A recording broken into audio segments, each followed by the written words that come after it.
हमारे इस चैनल पे आप लोगों का स्वागत है। उम्मीद है कि आप लोग ठीक होंगे और मस्त होंगे।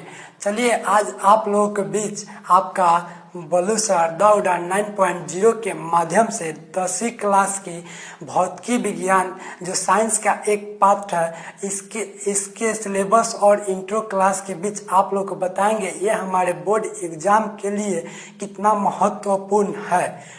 ठीक है, चलिए बहुत सारे बच्चे को ऐसा लगता है कि फिजिक्स बहुत ही कठिन सब्जेक्ट है, लेकिन देखा जाए तो फिजिक्स कठिन सब्जेक्ट नहीं, वो समझने की सब्जेक्ट है। बहुत सारे बच्चे को लगता है फिजिक्स रटना है, इसमें बहुत सारे फार्मूलाएं बहुत सारे परिभाषाएं हैं जिसे रटना पड़ता है, लेकिन ऐसा होता नहीं है। फिजिक्स रटने की चीज़ नहीं है, फिजिक्स को समझने की चीज़ है।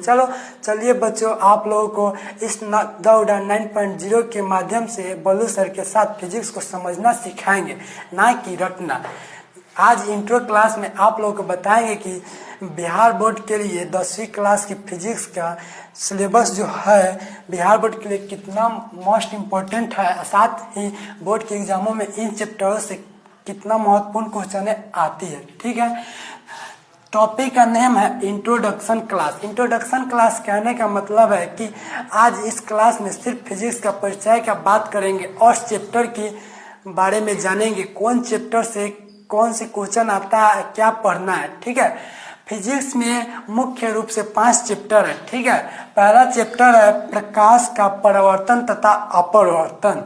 प्रकाश के परावर्तन तथा अपवर्तन में हम देखेंगे प्रकाश होता क्या है, प्रकाश काम कैसे करता है, हम किसी भी चीज को कैसे देख पाते हैं, यह सब इसके अंदर पढ़ेंगे। चलिए दूसरा चैप्टर है मानव नेत्र तथा रंग बिरंग संसार है। अगर मानव नेत्र ना होता तो क्या इस रंग बिरंग संसार का कोई मतलब होता। इस चैप्टर के अंदर हम जानेंगे हम अपनी आंखों से किसी भी चीज को कैसे देख पाते हैं। ठीक है, तीसरा चैप्टर है विद्युत।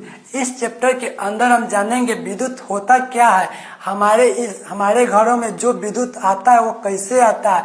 इसमें बहुत सारे टॉपिक है, ओम के नियम, इस सभी टॉपिक के बारे में अध्ययन करेंगे। ठीक है, चौथा चैप्टर है विद्युत धारा की चुंबकीय प्रभाव।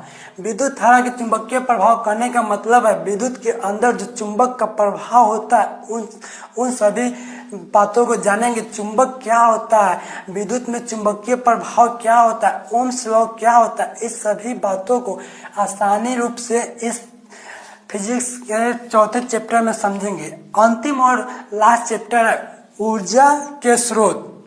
इस चैप्टर के माध्यम से जानेंगे ऊर्जा कहाँ से आता है। आज जो भी गाड़ियाँ